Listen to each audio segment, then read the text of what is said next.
Now think, she cannot go back after and say, Duryodhan, galti hogi, maaf kar de yaar. Would it work? No. That is why you have to think beforehand. You know, ज़बान से जो निकल गया उसको वापस नहीं ले सकते ना. तीर छूट गया सो छूट गया. So that is why it's very, very important that you recognize what you are saying. An economy of words, Gandhiji said. Pascal, the French writer, also said the similar thing. He wrote a letter to his friend, and this is what he said. He said, I made this letter a little longer. I made this letter a little longer because I lacked the time to make it shorter. I made this letter a little longer because I lacked the time to make it shorter. That requires editing, that requires thinking. When I was studying, I made a lot of documentaries. When I was studying that and writing and documentary making, a friend of mine told me, one of the finest documentary makers in America, Mr. James Shambiris, he said, Mr. Pandya, do you know what is the most known instrument in filmmaking this? I said, no, I don't. It's a pair of scissors. Cut, cut, cut. You know. Where to cut? You know. So, Churchill, one more person, whose speeches right now is the bestseller in England. Would you believe?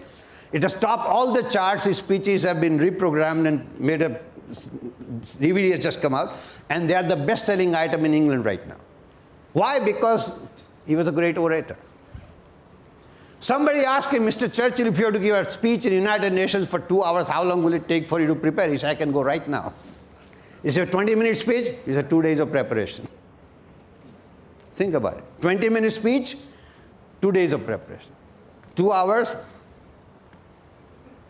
making it shorter is harder. Godfather, one of the finest movies, is one of the finest because the editing is excellent. One of the best edited movies is Godfather. If you've not seen it, I recommend you see it. So the point is, whom are you talking to?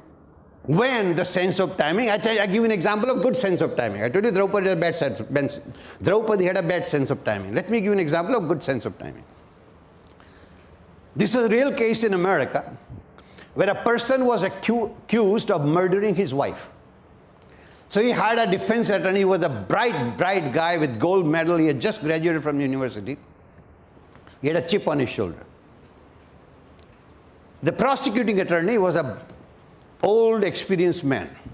In America, they have a jury system, 12 members of the jury. In India, we had it, but we found it was too difficult to bribe the 12 members plus the judge. So we did away with the 12-member jury. So now we only have the judge to worry about. So what happens when they make the arguments, both the parties, the defense attorney and the prosecuting attorney, then there is a final argument after the summation is happening.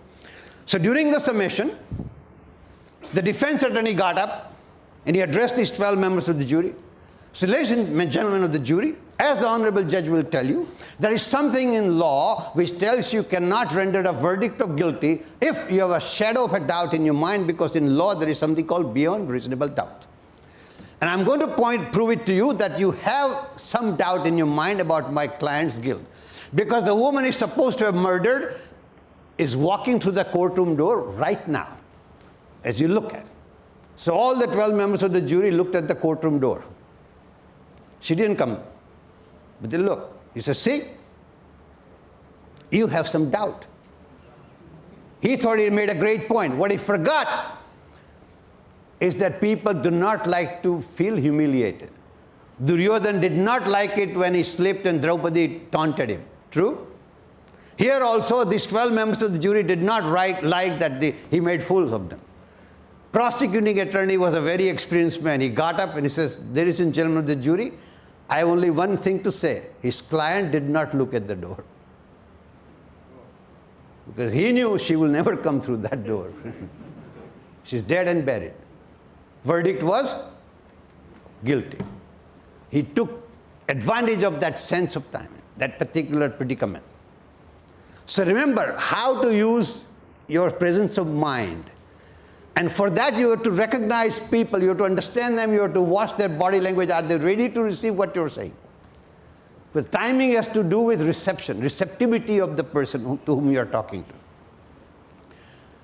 Next is, Where? It's place. It could be your place, my place, or a neutral place. Generally 3. There are advantages and disadvantages of this.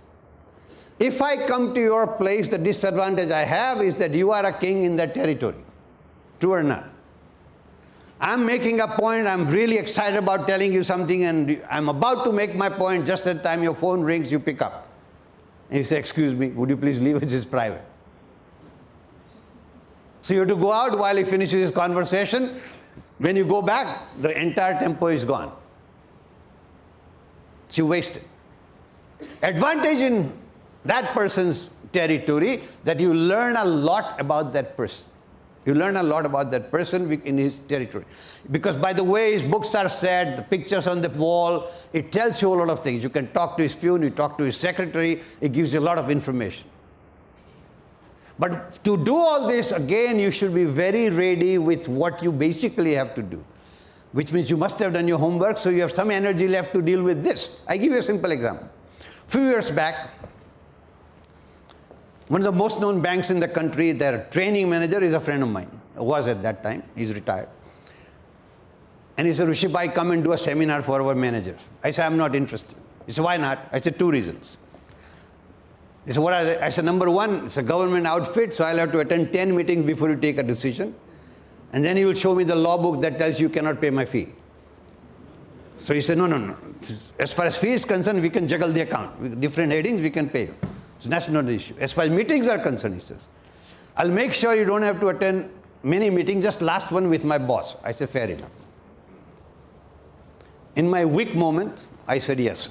So he sent a whole lot of his people to my public seminars, and they made a file on me, got their feedback, and he gave it to went to the chief general manager of the bank, and he says, sir, we're sending a lot of people to Professor Pandya's classes, and it's expensive. But if we call him here and pay him per day professional fee, then we can put more people, it's economically more viable. He made a case for the whole thing. Chief General Manager got very excited, said, okay, let's do it. We'll sign the contract. This man calls me up, he said, Rooshibai, everything is ready, just have to come, it's a rubber stamping ceremony. So I walked into Chief General Manager's office with my friend. We walked inside. That man is busy writing something. Now I know in the hierarchical system of government, that guy is a boss and this guy is 4 levels down. He should not interrupt him because that will bother him. A friend of mine knows I don't like attending meetings, so he's very concerned. So as soon as he walks, he says, sir, I told you about Professor Pandya. The guy says, He keeps on writing, doesn't look up. We sit down. That guy still not looked up, he keeps on writing. Second time this guy interrupts him, he says, sir, I told you. He says, and I can see his pen pressing harder on the paper. And I realize that he's getting angry and irritated. I cannot tell my friend, shut up, I can wait till he finishes. I'm stuck between the two. Third time this guy interrupts him, this guy puts the pen down like this, he looks at it, he says, yes, what is it? As if he doesn't know why we are there. This friend of mine is confused and baffled. He says, sir, now I'm realizing that contract is finished. Answer is no, no matter what we ask. So I have nothing to lose. I also know that his conditioning also demands that he will have to say hello to me when I'm properly introduced to him. And that's the only time I have to say something. And that's the only chance I got to redeem this. So as this friend of mine, he says, sir, I told you about Professor Pandya. So this Chief General Manager looks at me gingerly and says, hello.